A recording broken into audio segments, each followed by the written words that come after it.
আসসালামু আলাইকুম, কেমন আছেন সবাই? আশা করি আল্লাহর রহমতে ভালো আছেন। তো আমি আরেকটি মজার রেসিপি নিয়ে হাজির হলাম। আজকে আমার রেসিপিটির নাম হচ্ছে মুরগির মাংস কষা রান্না। তো দেখতে পাচ্ছেন একটি কড়াইতে আমি প্রথমে সয়াবিন তেল দিয়ে দিলাম, এরপর সরিষার তেল দিব। আর এই মুরগির মাংস কষা রান্নাটার জন্য দুইটা লাগবে, দুই ধরনের তেল দেখতে পাচ্ছেন। আর সয়াবিন তেল থেকে সরিষার তেলের পরিমাণটা একটু বেশি লাগবে। এখানে দেখতে পাচ্ছেন আমি সামান্য পরিমাণ পেঁয়াজ বেরেস্তা করে নিব প্রথমে, এবং শুকনো মরিচও দুই তিনটা, বেশি দেব না শুকনো মরিচটা। দেখতে পাচ্ছেন প্রথমে এগুলোকে আমি একটু বেরেস্তা করে নিচ্ছি, সাথে মরিচগুলোকে ভেজে নিচ্ছি একসাথে। দেখতে পাচ্ছেন এইভাবেই আমি উঠিয়ে নেব।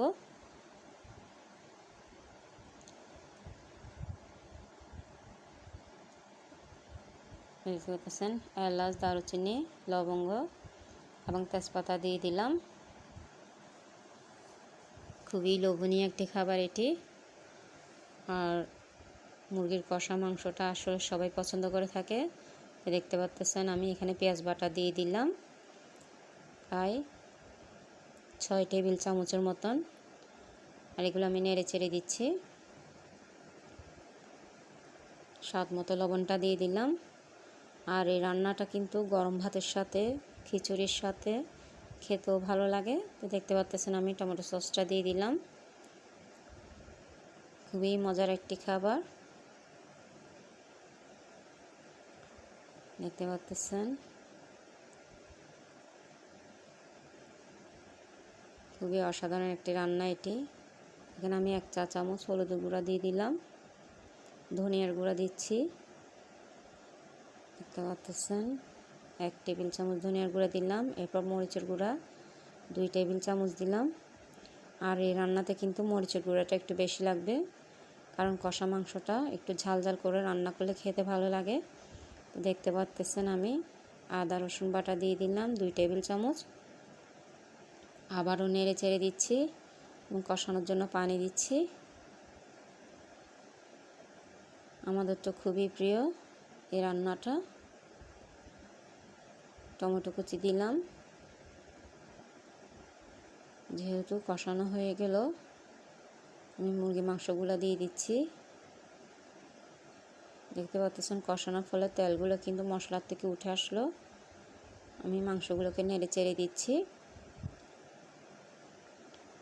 আপনারা অবশ্যই এভাবে একবার হলো তৈরি করে দেখবেন, এবং কার কেমন লেগেছে অবশ্যই কমেন্টস করে জানাবেন। দেখতে পাচ্ছেন পেঁয়াজ বেরেস্তাগুলো দিয়ে দিচ্ছি।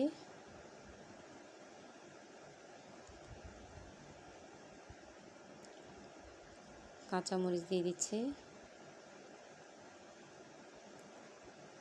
আবারও নেড়ে চেড়ে দিচ্ছি। দেখতে পাচ্ছেন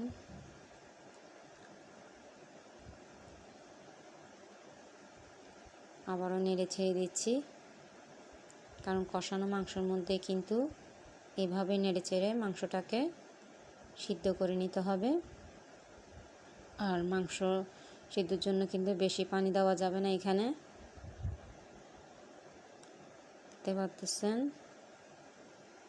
দেখতে পাচ্ছেন মাশাআল্লাহ তৈরি হয়ে গেল আমার মুরগির মাংসের কষা রান্না। আশা করি আপনাদেরও ভালো লাগবে। কতটা কালারফুল দেখাচ্ছে দেখেই বোঝা যাচ্ছে। আর এটার স্বাদ অন্যান্য আমরা নর্মালভাবে যেভাবে মুরগিটা রান্না করি তার থেকেও দ্বিগুণ স্বাদ। খুবই মজাদার এবং খুবই লোভনীয় একটি খাবার এটি। দেখতে পাচ্ছেন মাশাআল্লাহ কতটা কালারফুল দেখাচ্ছে। তো দেখার জন্য সবাইকে ধন্যবাদ।